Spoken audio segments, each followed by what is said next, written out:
बिस्मिल्लाहिर्रहमानिर्रहीम। अस्सलामुअलैकुम दोस्तों, मेरा नाम आसिफ खान और आप देख रहे हैं इंडियन मुस्लिम। खैर मकदम है आपका हमारे Q&A प्रोग्राम में। काफी वक्त के बाद Q&A वीडियो आ रही है, इसलिए माफी चाहता हूँ। चलिए बिना देरी किए आज के 10 सवालों की ओर बढ़ते हैं।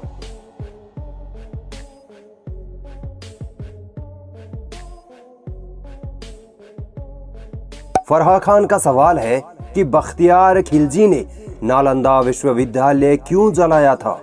देखिए दोस्तों, पहली बात तो ये ध्यान में रखिए कि नालंदा यूनिवर्सिटी से हिंदुओं का कोई लेना देना नहीं था।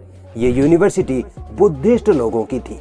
ठीक है, अब 450 ईस्वी के आसपास गुप्त साम्राज्य में हुणों ने नालंदा यूनिवर्सिटी पर पहला हमला किया था, जिसकी वजह से नालंदा यूनिवर्सिटी काफी हद तक बर्बाद हो चुकी थी।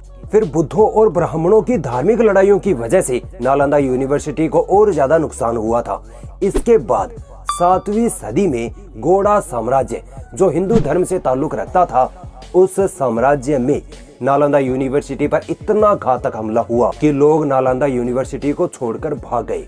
इस हमले में नालंदा यूनिवर्सिटी की इमारत और किताबें जलकर खाक हो चुकी थी। इसके 400-500 साल बाद कहीं जाकर 1193 में बख्तियार खिलजी ने नालंदा यूनिवर्सिटी पर हमला किया था। बख्तियार खिलजी के इस हमले से पहले ही नालंदा यूनिवर्सिटी खंडहर बन चुकी थी। तो ये कहना कि सिर्फ बख्तियार खिलजी की वजह से ही नालंदा बर्बाद हुई, ये आधी अधूरी और गलत बात होगी। मायदा खिलजी का सवाल है कि यहूदी लोग किस खुदा को मानते हैं।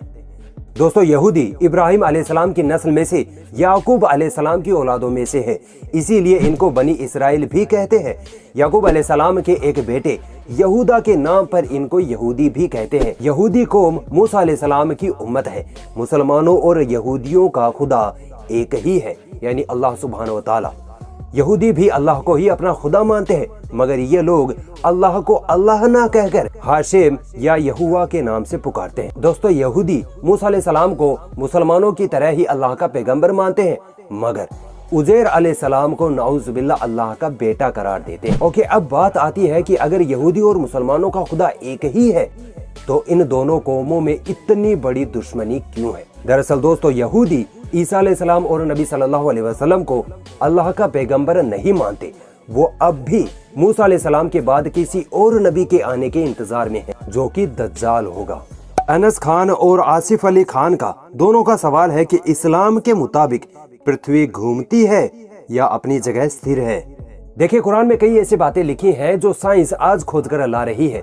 उन्हीं बातों में से एक बात ये भी लिखी है कि पृथ्वी सूरज के इर्द गिर्द चक्कर लगाने के साथ साथ अपने ओवन एक्सेस पर भी घूमती है। ये बात कुरान की सूरह अंबिया की आयत नंबर 33 में इस प्रकार लिखी है कि सूरज, चांद वगैरह सब स्पेस में अपने अपने एक्सेस पर घूम रहे हैं। ज्यादा डिटेल के लिए आप मेरे कुरान एंड साइंस वाली वीडियोस देख सकते हैं।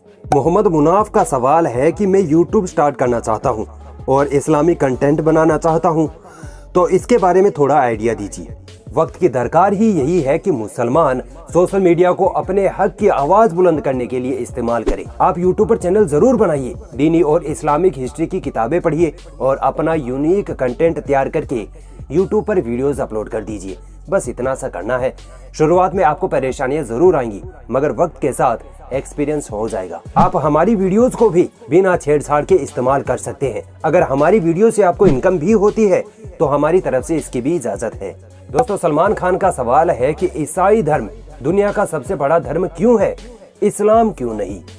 इसकी वजह यह है कि अगर आप इतिहास उठाकर देखो तो ईसाइयों ने हर जगह लोगों पर जुल्म और ज्यादती की है। जबरदस्ती या पैसों का लालच देकर लोगों को ईसाई बनाया है। आज भी ईसाई मिशनरी गरीब लोगों को पैसे और जमीन का लालच देकर ईसाई बना रहे हैं। इस्लाम इस तरह का प्रोपेगेंडा नहीं करता। जो इंसान एक बार इस्लाम को पढ़ लेता है, वो इंसान खुद ब खुद मुसलमान बन जाता है। इंशाल्लाह एक दिन वो जरूर आएगा जब ये पूरी दुनिया मुसलमान बन जाएगी। अब्दुल हुसैन का सवाल है कि क्या सच में विक्रमादित्य ने पूरी दुनिया पर राज किया था। दोस्तों, विक्रमादित्य 2000 साल पहले का एक राजा गुजरा है, जो मध्य प्रदेश के उज्जैन का राजा हुआ करता था।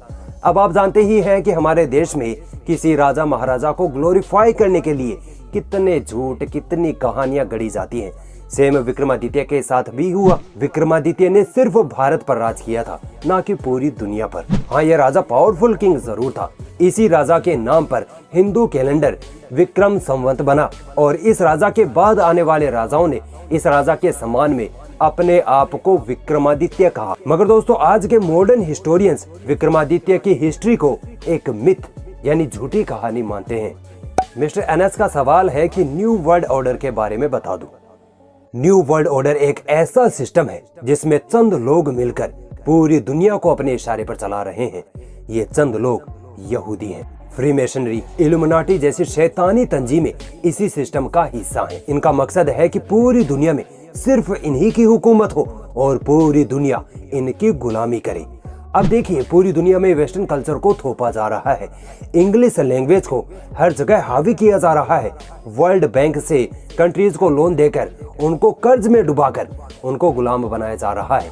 ये सब इनके हथकंडे हैं। इल्यूमिनाटी पर मैंने डिटेल में वीडियो बना रखी है, आप ये वीडियो जरूर देखिएगा, आप सब समझ जाएंगे।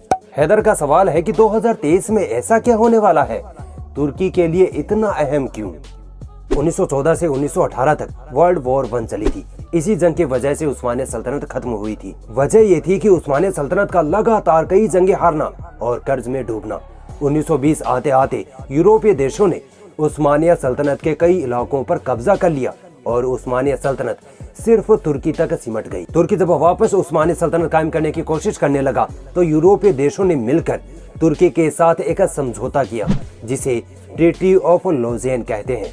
इस समझौते के तहत यूरोपीय देशों ने तुर्की पर कई प्रतिबंध लगा दिए और एक शर्त रखी कि अब तुर्की अपनी सरहदों को नहीं फैलाएगा, यानी उस्मानिया सल्तनत को वापस कायम नहीं करेगा। आप हैरान होंगे कि इस समझौते में 100 साल के टाइम पीरियड का कोई जिक्र नहीं है। और दोस्तों, ना ही आज के वक्त में तुर्की नई खिलाफत कायम करके ईरान, इराक, सऊदी अरब वगैरह देशों पर कब्जा कर सकता है। ये पॉसिबल नहीं है। जंगें छिड़ जाएंगी, कत्लेआम शुरू हो जाएगा। हाँ, 2023 के बाद तुर्की में सुधार जरूर आएगा। हो सकता है 2023 के बाद तुर्की अपने आप को इस्लामिक कंट्री डिक्लेयर कर दे, मगर इससे ज्यादा बड़ा कुछ नहीं होने वाला है। मार्वल मूवीज का सवाल है कि मुसलमान खतना क्यों करवाते हैं? क्या सिर्फ मुसलमान ही खतना करवाते हैं? मुसलमान इसलिए खतना करवाते हैं क्योंकि खतना करवाना इस्लाम के पैगंबर इब्राहिम अलैहिस्सलाम की सुन्नत है। मुसलमान यूं ही खतना नहीं करवाते, इसके कई मेडिकल बेनिफिट्स हैं, जैसे इजी हाइजीन, फिमोसिस, यूटीआई और एसटीआई बीमारियों से छुटकारा और खतने से पेनिस कैंसर नहीं होता वगैरह। मुसलमानों के अलावा यहूदी, ईसाई और कुछ हिंदू मेडिकल बेनिफिट्स के लिए खतना करवाते हैं। आप खतने पर हमारी ये वीडियो देख सकते हैं। शाहरुख खान का सवाल है। दोस्तों, ये हमारे परम मित्र हैं, इनका सवाल जरा गौर से सुनिएगा, अहम सवाल है। कहते हैं कि मुसलमान नमाज पढ़ते हैं, रोजे रखते हैं और कम से कम अल्लाह को तो मानते हैं, फिर भी सारी मुश्किलें मुसलमानों पर ही क्यों? दूसरी कौमें तो अल्लाह को नहीं मानती, फिर उनको इतनी नेमतें कैसे मिल जाती है? दोस्तों, नबी सल्लल्लाहु अलैहि वसल्लम ने फरमाया कि ये दुनिया मोमिनों के लिए कैद खाना है और काफिरों के लिए जन्नत। अब आप खुद बताइए कि क्या कैद खाने में किसी को चैन और सुकून मिल सकता है? नहीं ना। अगर इस दुनिया में ही बिना मुसीबतों के हम मुसलमान चैन से रहते तो अल्लाह ताला हमारे लिए जन्नत क्यों बनाता? चैन और सुकून की हकीकी जगह तो जन्नत ही है। असल में हमें चैन और सुकून जन्नत में ही मिलेगा, इस दुनिया में नहीं। दूसरी बात ये कि जिस तरह एक स्कूल का बच्चा अपने एग्जाम में पास होने के लिए इस दुनिया के चैन और सुकून को तर्क कर देता है, वैसे ही हमें भी इस दुनिया के चैन और सुकून को तर्क करके अपनी आखिरत की तैयारी करनी चाहिए। तो दोस्तों, ये थे आज के 10 सवाल। कौन से सवाल का जवाब आपको पसंद आया, कमेंट करके हमें जरूर बताना। अगर आप भी हमसे सवाल पूछना चाहते हैं तो यहाँ इंस्टाग्राम पर हमसे पूछ सकते हैं।